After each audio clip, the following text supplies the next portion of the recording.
welcome to another Unstuff Your Kindle vlog.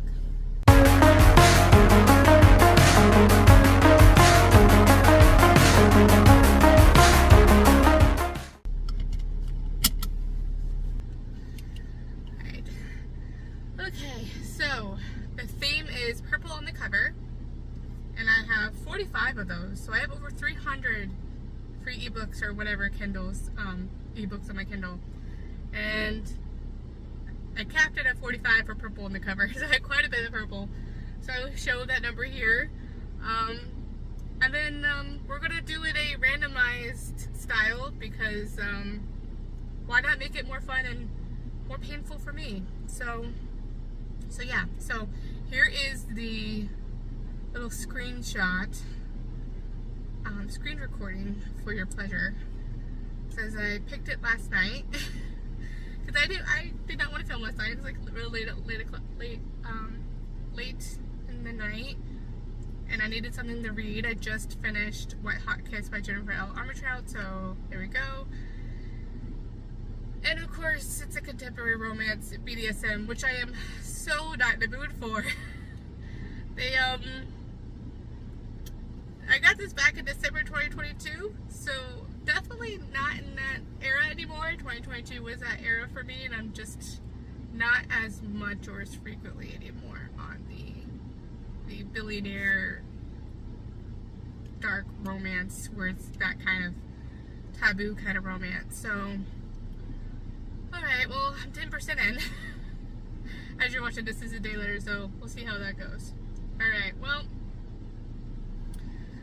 so on the docket today, I'll take you along with me, is I need to go clothes shopping for work because I am scraping the barrel on actual work clothes because, you know, we have to go in the office and it's now summertime, so a lot of my warmer clothes are not going to work. And I need more jeans, and then I need to get groceries, and I need to do it all within, it's 10 a.m. now, and I need to try to get home by before 2, so my husband can do his game thing with Pokemon Go. We're such a nerdy household. Alright, there you go. Alright, let's get going. Okay. Oh gosh. I hate shopping. So, went to Old Navy, got jeans. They had the buy one, get one half off. Needed some dark jeans for work, so it's casual. I hate shopping. Why is it so hard to buy clothes as a woman that's not in their 20s anymore? But I'm not like a grandma yet. I'm like, there's no clothing for that. I'm like, when was the 90s back? I don't understand. I just want a shirt. I don't want to have to wear this so many things just for one shirt and underneath it and showing my belly and really frustrating. So the Old Navy, got jeans, and at least a button-down shirt for work. Went into Gabe's, was able to find some Crocs for my daughter, and a hooks, like, for her dress-up things.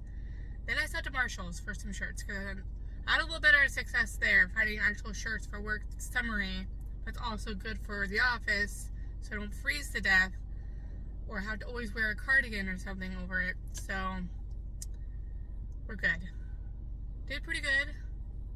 So, I don't think I'll do a try-on, because I'm not that person, and I don't really have a full-length mirror kind of thing to do something like that, so, but yeah, just, I don't know if any of this part of this clip will be in the video, but it's just the frustration for me, especially when my style is like, I like a little bit of detail, but it's very simple and classic. I don't need a lot of frills. So yeah, probably like a modern classic with a feminine twist. So I like something interesting. So like take a button-down shirt and make it more feminine and interesting, because I work in finance, so, you know, all the rest of them are just wearing button-down shirts and slacks and their little dress shoes, and as a woman in finance, I have to be stand out too much, you know what I mean? I don't know how to portray that in a band-dominated field, but at the same time, I just don't, like, I just want to do my job day to day. It's not too dressy up. But I want to look nice, but I also don't want to have to make so much more elaborate things. They're just throwing on a shirt and slacks, which is really frustrating. It's so easy for the men in business to look nice and dress up, but it has to be feels like it has to be so complicated as a woman. But I don't know. I guess this has nothing to do with what I'm reading, but I guess I don't know if anyone else kind of relates, I guess. So we'll see if this ever goes in there. Y'all, I am like the worst vlogger to ever have vlogged in the history of YouTube vlogging. I don't even think I ever provided an update on my reading to you, which is instantaneously, but for me it's been basically a week. oh gosh, I don't know. This is the most chaotic vlog ever. This is just high quality material, y'all. I don't even know, guys. I don't even know. I am not doing well. My work life has gotten so stressful and so burnt out that my brain is just, what now? Anywho, enough with my sob story, but like, okay, so we have 3 books to talk about at least. So me trying to pick, so the first 2 books that I did with this little generator, like number generator thing, it's just it's not selecting well. 2 contemporary romances, which is just not my jam right now. It's truly painful. So that first one, as you saw, was Flame for You, and then the second one is Eric, which is like a Phantom of the Opera, like rock star retelling. And then those 2 were done, so I went and just read a new release. This is an arc by Karina Halley. It's Ocean of Sin and Starlight, which is really like book 2. She said it's like a standalone, but like truly, it's like book 2. You need to read the first one. But yeah, so let's just rehash everything. So, Flame for You by Riley Damson. This is number 1 of Bandit Brothers. So both of these 2 first books, I only made it, I pushed myself to finish at least the first 5 chapters, I wanted to give it the best chance possible, because either way, if it was painful from chapter 1, I'm still giving it a chance and things like that. So I know I'm over explaining. So this one is following Quinn Walsh, who is a dom, and he's a member of an elite sex club, and it comes into like a little weird like mystery, like thriller plot, which was the weirdest kind of thing. Like trying to have a plot when it's basically smut. This is only 258 pages, so it's not that long. There's also this woman called Simone Roberts, who is like she has like a snippet on a news channel, kind of like a special, like with like home DIY or something like that. But it like he's an ex, I guess these brothers are like ex like military or something, and he comes across her because someone had mistakenly, while he was in a diner, mistakenly gave him a package of like a kill list for her. So doing a job or whatever, an unaliving job against her. very, we're doing a stretch here. It was very elaborate. It felt very elaborate for what this was. So yeah, it didn't make sense. And then they introduced each other at this wedding. She's attending a wedding for a friend, and it was just the writing, and it was so cheesy. Like, oh, I don't ever, she doesn't like sleep around, but like, I'll go home with you, and that whole thing, and like how like, and he's like, well, I should tell her how unsafe that is, and things like that. And oh my gosh, I don't know, I'm rambling. It was just the most painful writing.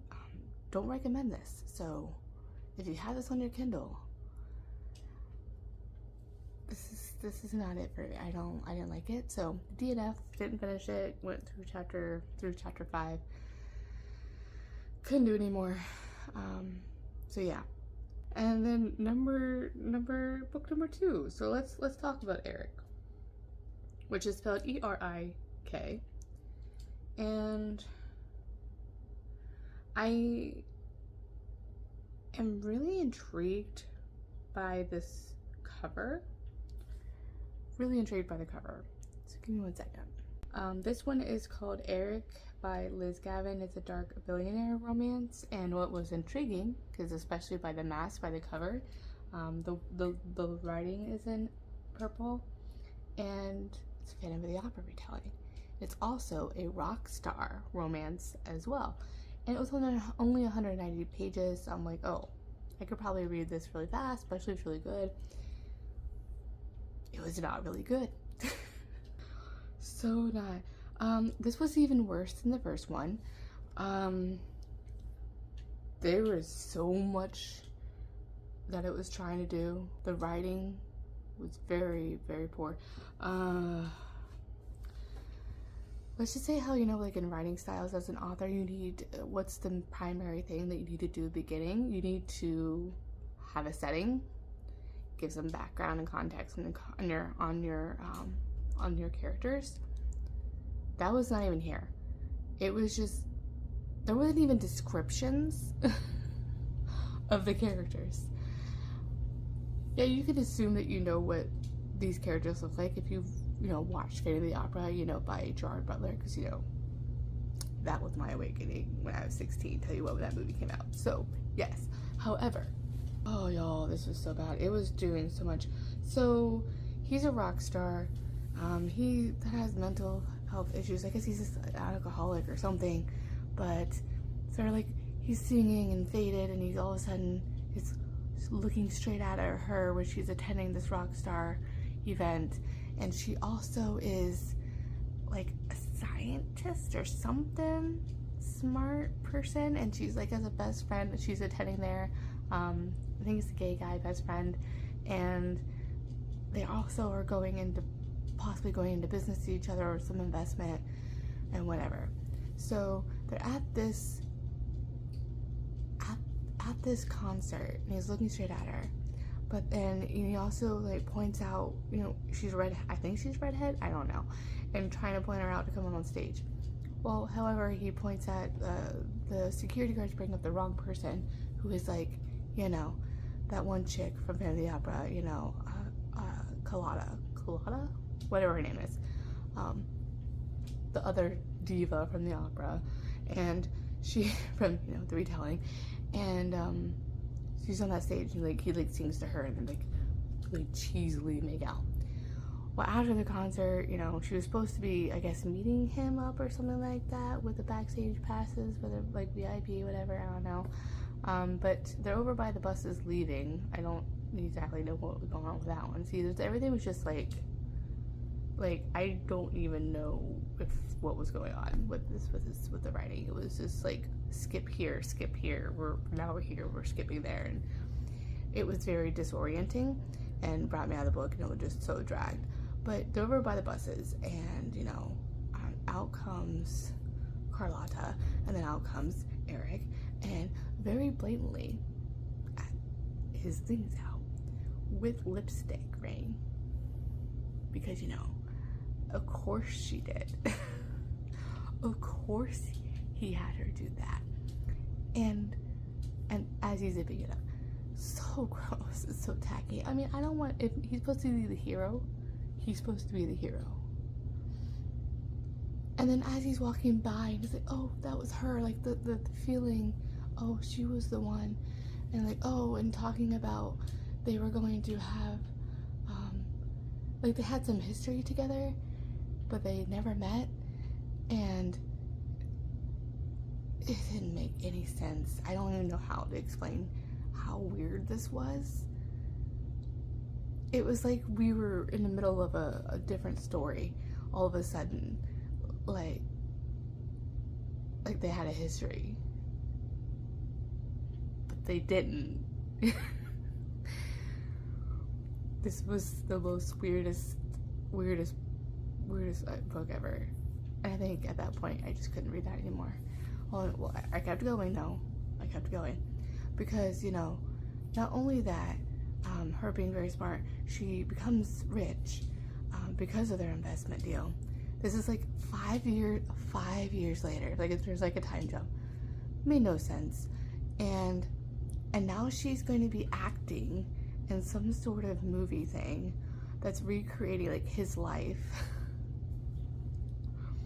But there's going to be a different actor playing him. I think he's going to try to insert himself to play his own character and his own real life thing. And now she's going to apply for it, and because she's like, and she was going to be singing. So all of a sudden she does sing. It was very like, I just like, okay, I wanted to be like, pick a plot. Just pick something. You can't pick everything. It needed some developmental editing, that's for sure. This wasn't enjoyable, so. But yeah, rambling, a little bit of ranting. I was so confused. It was so painful. And don't recommend, so I DNF'd that one. So yes, we're over 2 now.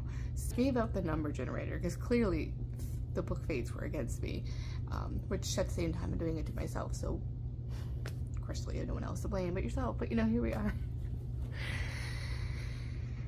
And at this point I wanted to make sure to wrap this up because I'm like, it's going to take me 2 weeks just to do this. Now I started Ocean of Sin and Starlight by Karina Halley. So this is following side characters. The first one is called A Chef of Bones and Teeth, which I just gave 5 stars. So I read that last summer. It was highly entertaining, loved it. Such a dark fantasy romance. It's basically a Pirates of the Caribbean and Little Mermaid retelling. It was so great. So, highly recommend. It was really, really fun. And instead of Ariel being the name, I think her name is Marion, so it was really, really fun. So they do show up in this one as Ocean of Sin and Starlight. So yeah. So I read this as an ARC, and I had to read this on BookFunnel because of the author having issues with, I guess, ARCs with Amazon and ARCs being stolen. I'm sure, you know, piracy. So it wasn't really, I couldn't send it to my Kindle, so I had to read it on my phone, which ironically I thought was really hard to get used to because I used to read on my phone all the time before I got a Kindle when I read off the Kindle app, and it was a bit of an adjustment, but ironically I think that helped reading it faster. It took me a few days to get to like chapter 5 or chapter 6, and because I was also buddy reading with April and Becky, who are also doing this vlog. And yeah, so because they also got ARCs. I think they actually got physical ARCs, which I was just like so jelly because the ARC is different, has a different cover than a traditional one. But in the end, it's okay. So yeah, I enjoyed it. I enjoyed the first 40%. It's a dark romance as well, same as the one before. The author doesn't want to market it as dark romance, but it's dark, guys. It's dark. There's some trigger warnings, so just be prepared. It's on page. It's not very long, but it is on page. There is like essay on here. So yes. So that was the only rough part. So first off, this was like a little jarring in the beginning. It's following a priest, pirate kind of guy, vampire, and a siren named Larimar, which is the sister of Marin from the book one. So yeah. So the first one, like, he like catches her somehow. And a lot of this is in the church, the first like 40%, almost the first half of this book. Which I think actually for me, I actually enjoyed more than, I don't know, this book was a little jarring. It almost felt like it's a novella. And I don't even know, how long is this? Okay, it says it's 361 pages on the Kindle, and it just felt actually kind of short, and which is weird to say. And it was also very fast-paced reading as well. But I don't think that does it to its benefit. To me, it felt like I was reading a novella because I wasn't getting as much detailed as I would want, or much, I think, more character development and more plot. The first part is basically just smut. There's a lot of violence, and then there's some really smut, which is very, how else to say, like violence? Like dark BDSM. There is a candle scene, which is strategically used interestingly, which was an interesting placement. Okay, if you're religious at all, there is some blasphemous activities, because it does take these scenes to take place in a church. So, and he does crucify her a little bit. So yeah, it's pretty dark. My favorite part, actually, there's a time jump in here. My favorite part was when they actually leave the church, and there was like a little bit of an action adventure. When she's like with her, when they're separated. And I like the aspect of it being like a little bit like a second chance romance, but there wasn't enough time for enough angst or tension to be built to make it believable, because it got together very, very quickly, and like any of the conflict was resolved fairly quickly. And you also got to see how Priest is introduced to the Nightwind, the pirates on the Nightwind ship. It was interesting. I enjoyed Karina Helly's. I've read only, I think, 2 or 3 of her books, and each one I've rated a 4-star. I think it was this one, and I think a contemporary rom-com of hers that I have read of hers. So this is really my only 3rd book by her. I think I'm gonna rate this like a 3-star. This wasn't the best of hers. I think, to be honest, I don't think it's as a caliber as I would expect in the first one. I just wanted more on the development, the character development, the plot. It felt a little jarring. So yeah, for those reasons, it's not a 4, and I didn't hate it. I did enjoy most of it, but it is a solid, fun read. So that's why I'm rating it a 3-star. But yeah, I hope, I do want to read Blood Orange. It's another vampire romance by her, which I would like to read that this fall. I know that is April's one of her favorite books, but yeah, other than that, I just didn't really like this one as much as I did the first one. So I think my favorite parts on this one was when Larimar was vicious and badass kind of a situation. That was my favorite part. So we have 2 DNFs and 1 3-star. I actually got to finish, so 1 3-star, so I did get to finish 1 book. Well, that is it for me. I hope this was at least mildly entertaining. I know I haven't posted in a while either, so I have that to go for. Yes, so thank you for watching. If you liked this video, which I'm shocked if you did, give it a like. If you want to comment, go ahead and comment down below. If you don't want to comment anything, but you just want to let me know that you were here, go ahead and post a wave emoji. How about that? Just in honor of Oceanus and Starlight. But yeah, thank you for watching. As always, I will link all my links down below in the description box, and I will see you in the next one. Bye.